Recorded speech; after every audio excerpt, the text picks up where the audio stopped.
don't know, I am literally live at the Diddy trial. I just left the courtroom. There was such a tense showdown. I had to run out and tell you guys. Y'all, what am I talking about? Diddy and the prosecution just went off. They went in on each other. And baby, it was bad. Y'all, let's get into this, okay? First of all, what is going on? There was supposed to be Cassie coming back on the stand to testify. However, the judge got pissed off because he was like, wait a second, because Maureen Comey was on the ones and twos. I will say they need to have her do all of the questioning. The blonde girl is questioning Cassie again. I said yesterday, I felt like her line of questioning left a lot to be desired from a layman's standpoint. A lot of legal experts said that it was a very, very strong it was a very strong witness testimony on Cassie's part, and they thought that technically, legally, the blonde prosecutor did a good job. Hold on, I'm getting to my point, right? But however, you're not speaking to other legal experts. You're speaking to jurors. Jurors are laymen. So what might fly in the court, right? So what might fly in a court of law for legal professionals? Other people are like, layman people are like, yeah, I don't know about that. Anyway, you guys, right? There's the courtroom. Everybody say hi. Anyway, you guys, there was a tense showdown between prosecution and defense. Diddy's defense is playing dirty. They tried to slip something in last minute that was so shocking. Even people in the court were like, oh my God. The judge was getting a little annoyed because the jury was waiting out in the hall and Cassie was going to start to wait out in the hall. However, Tenny Garrett goes and then Mark Agnifilo, stood up and started arguing. You guys, it was a showdown. But get this, the judge literally was like, well, I don't know. What are we talking about? It is evidence. Now listen, they were on a deadline from April 27th. They had to mark all exhibits. Exhibits are things that are going to be entered into evidence. Now there is a difference between if you show a witness something on the stand to impeach them if they're lying, or if you show them something to refresh the memory. That doesn't need to be admitted into evidence. Only things that need to be entered into evidence are what the jury sees. What the jury sees is when they go and make their decision, jurors just can't go in that room and be like, yeah, I think they're innocent. I think they're guilty. They have to sort through all the evidence that's given, and they have to tell you one by one why they decided, and they have to move to each piece of evidence to be like, when they said A, that's what makes me think they're innocent. When they said B, they just can't come in and say, yeah, guilty, innocent. They have to show their work. That is why what is admitted into evidence is so very, very important, because if it's not admitted in evidence, the jurors can't use that to actually say that this is the reason they came to their legal conclusion. They can't use it to show their work. Also, when things are admitted into evidence, the prosecution or defense need time to actually say, hey, listen, you could be like, objection, it's hearsay. There are federal rules of procedure. There's also federal rules on what can and cannot be entered into evidence, okay? You want to have proper notice. You want to give proper notice, which is why what the defense was doing was so dirty. And I'm surprised Judge Aaron actually went along with it, because to me, it is, hold on, there's like raindrops falling on my head. There is a legal precedence for that, and I'm surprised that Judge Aaron even went off on doing that and let that happen. So what ended up happening, right? On April 27th, there was a deadline that any exhibits, and exhibits are entered into evidence to give the jury, any of the exhibits would have to, I'm trying to get a good angle, but this rain is hating on me. We are at the live, I snuck out of court to give you guys the tea, I couldn't wait. So defense is saying, they only gave defense only gave prosecution 4 exhibits. The 4 exhibits are what the defense plans to use to the jury to prove their case. Now, again, 4 is an incredibly small number. So because the defense yesterday did a last minute, oh my God, we don't want Alex Fine in the courtroom. And I think it was just Diddy showing his manipulation and control. Sorry, y'all, my makeup is whatever. Today, Maureen Comey, who is so good, stood up and was like, Your Honor, the defense has only given us 4 exhibits. Okay? We keep asking, where's the exhibit or the evidence you're going to use? The defense just keeps saying, oh my God, you know what? We'll give it to you while there is a cross-examination. That is a dirty, dirty game. How are you literally going to give evidence that we need to actually review to see if it's good, to see if it passes the federal rules of procedure, to see if there's anything technical that can stop it from being admitted? You're going to give it to us while our client is being cross-examined. So basically, it's legal sabotage. Maureen Comey stood up and said, you guys, we are not, that's the prosecutor. She said, we are not having a trial by ambush.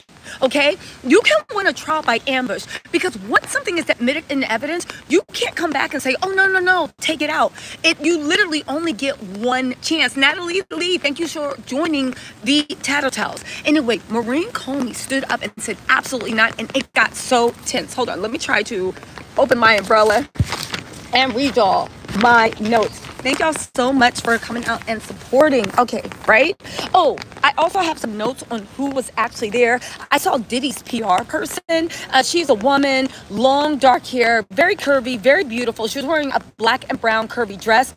Diddy's PR girl, she was there. How do I know? Because I was eavesdropping while she was explaining to the guards that she should be with the family because, you know, she works for the family and all this other stuff. Why is that important? Because Monday, and this is why it's so important for me to be on the ground, Monday, she was in the cafeteria and she was having lunch with the producers of TMZ, the Breakfast Club, and the Shade Room producers.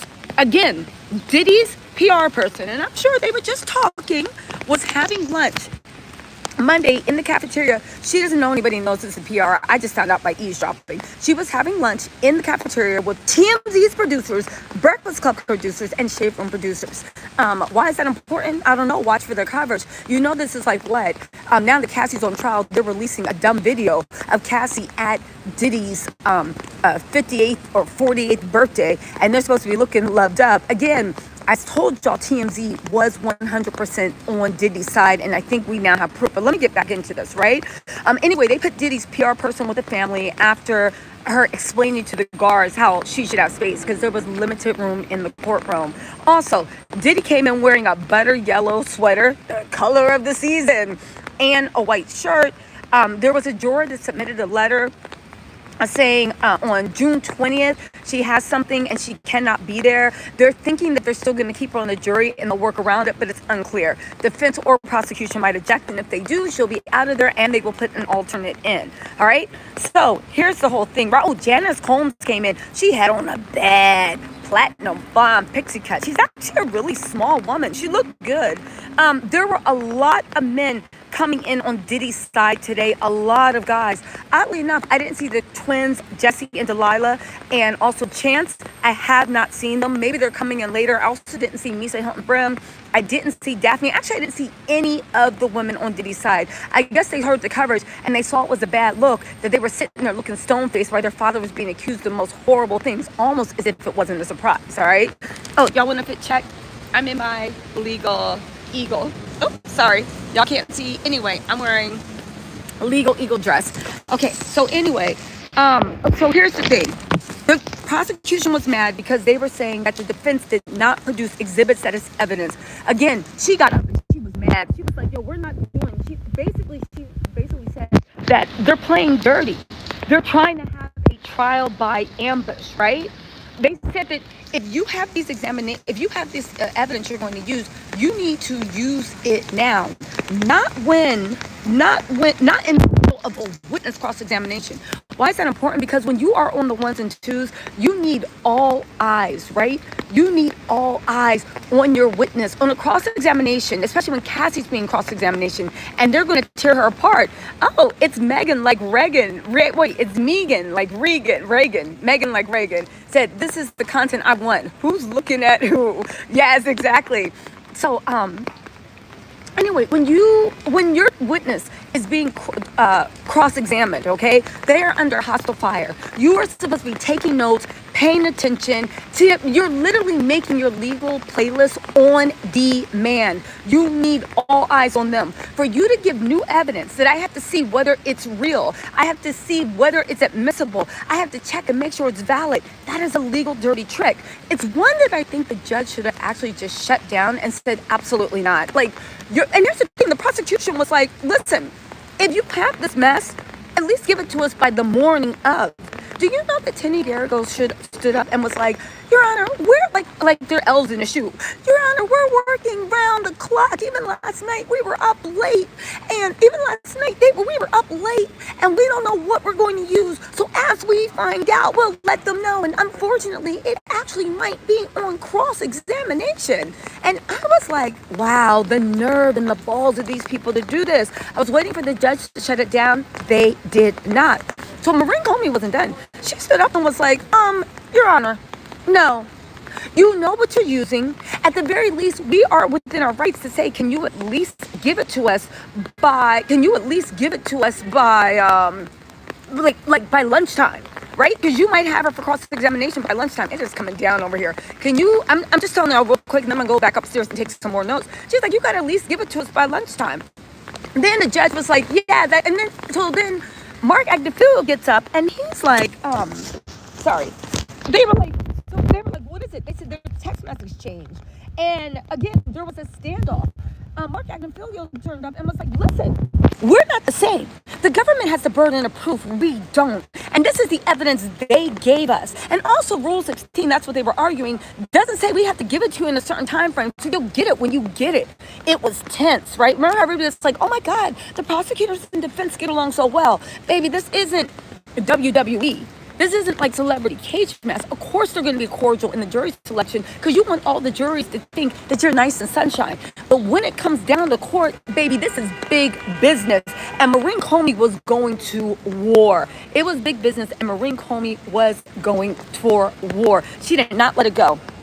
So Mark Agnifilo got spicy, like, excuse me, Rule 16. And also, he was like, I don't see any precedent in the Second Circuit saying we have to give it to you with any amount of time. The Second Circuit is where the Southern District of New York is. If you don't know anything about court precedents, all court rulings have some type of weight, right? Because judges all like to follow behind each other, right? Sometimes there is a new precedent, but most of the time the new precedent comes from the Supreme Court, right? So judges have to follow behind each other. Oh, Venus Lightning, thank you so much for the super chat, you guys. I'm out here working. Thank you so much for the super chat.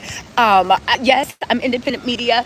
I paid for this whole trip myself. I really appreciate you guys' fan funding if I didn't tell you. So anyway, right? So when it gets into like precedents, when it comes to the Second Circuit and when it gets to precedents, you want as much precedent. So the closer to home it is, if you can say somebody in your circuit actually did something, then judges tend to let that weigh into the decision. Like, oh, okay, so Bob down the corner did it? All right, so maybe it's cool. However, as you get further and further and further out of your circuit, the precedent starts to decline. For instance, something that went down in Arkansas, right, really wouldn't have that much effect on what went down in New York, unless it was like a constitutional issue. But you can still use it. It might, right? So, Marca, thank you to Dream Dosage for the super chat. Also, I want to thank Jackie Gomez for the super chat. Also, really quick, Carla R, thank you for the super chat. So, Mark Agnifilo was basically like, there's no precedent in the Second Circuit. We don't argue nothing. Now, there might be something that we do later on, but there is nothing going on in the Second Circuit, right?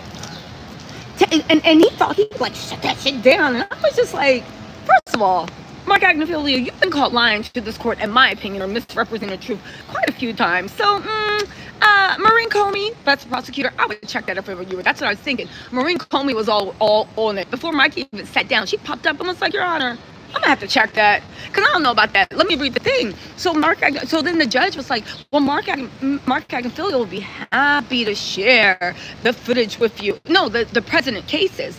And Maureen Comey smirked and was like, Your Honor, I can do the research. Don't worry, I'll get to the bottom of it. Because you can't believe a word Mark Agnifilo says. Anyway, hold on. I have more notes, you guys. Also, Maureen Comey was like, listen, I'm not asking if you want to impeach a witness. I explained what that is before. That's if you want to basically catch them perjuring or changing their story. I'm not saying if you just want, because impeach only the witness sees this. And I'm not saying if you want to do like recollections of it, right?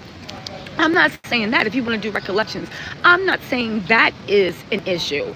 But I am saying that if it goes into that jury pool and if it's going to count, oh, no. You're going to have to do something different. Kalila said, keep doing the Lord's work, T. So we appreciate you all. Thank you, guys.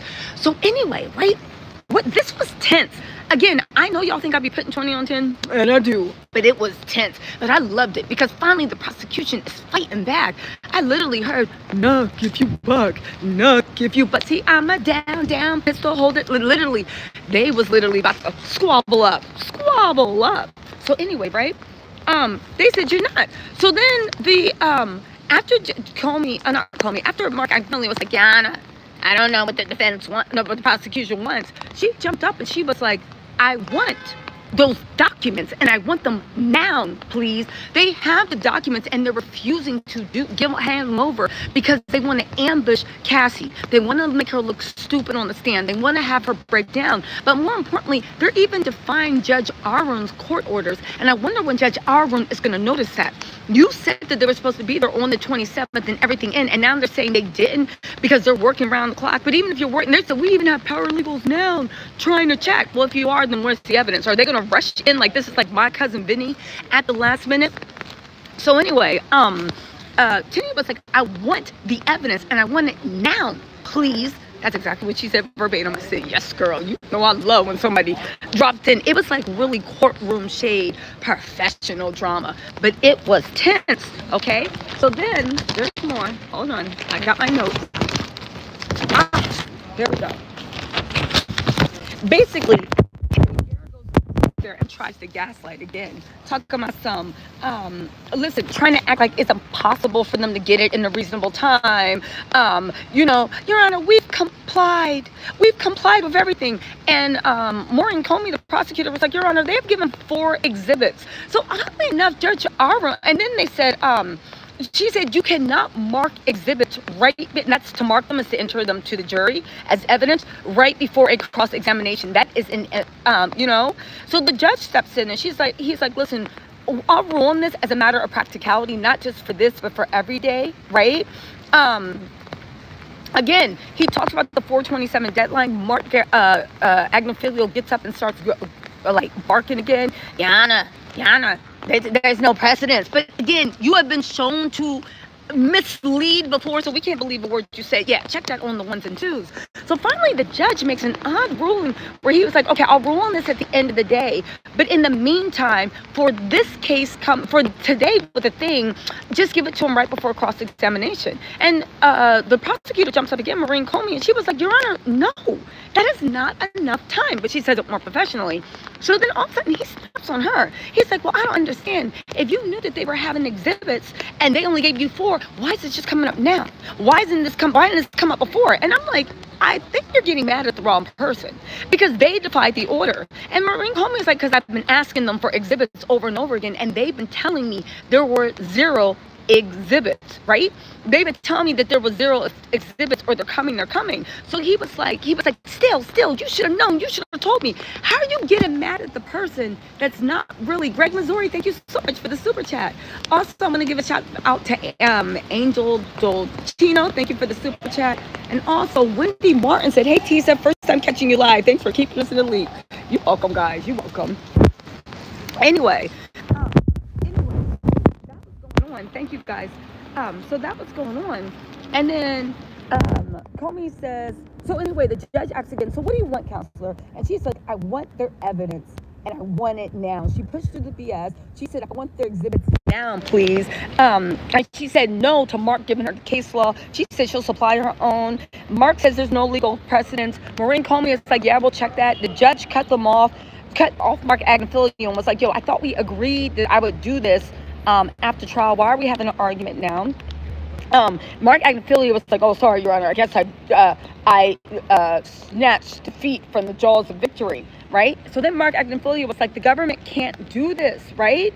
The government can't do this because we're the little guys. Sorry, guys, I'm in the rain, so the screen's going. He's like, we're the little guys. We're the ones that, Peace said, thank you for your thorough coverage. You're welcome, Peace. Thank you.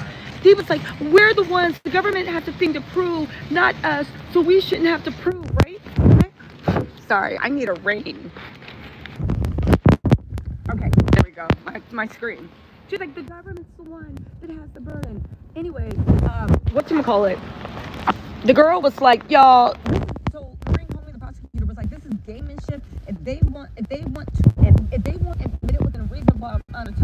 They should not be, they should not be able to go.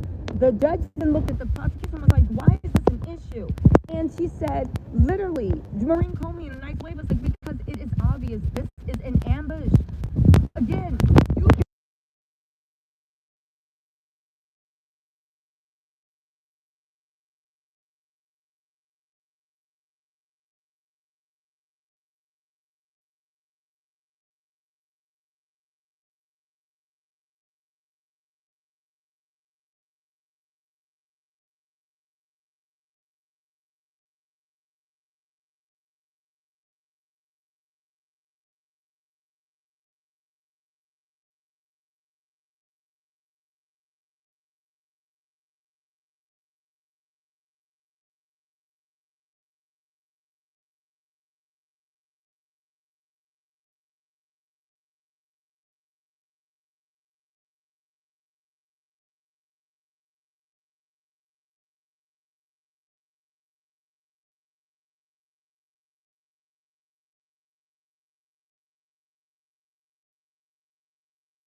Okay, sorry guys. Meltdown. Here we go. What's the last thing y'all heard? Okay, so let me just pick up. Sorry guys. I am muted. I didn't know there was no sound. I'm unmuted. I'm good. Carlos Burlock, did you say pay attention, no sound? Girl, I'm out here in the rain, holding a notebook, juggling my umbrella and watching my stuff, and you gotta talk about pay attention. You guys better start showing some MFM respect. Stop testing me. Carla, I say that with love, but watch it. Like, literally. Act like I'm a trick monkey, literally juggling and clapping to entertain. Show some empathy. Pay attention. Show some empathy. Anyway, right? Okay, listen.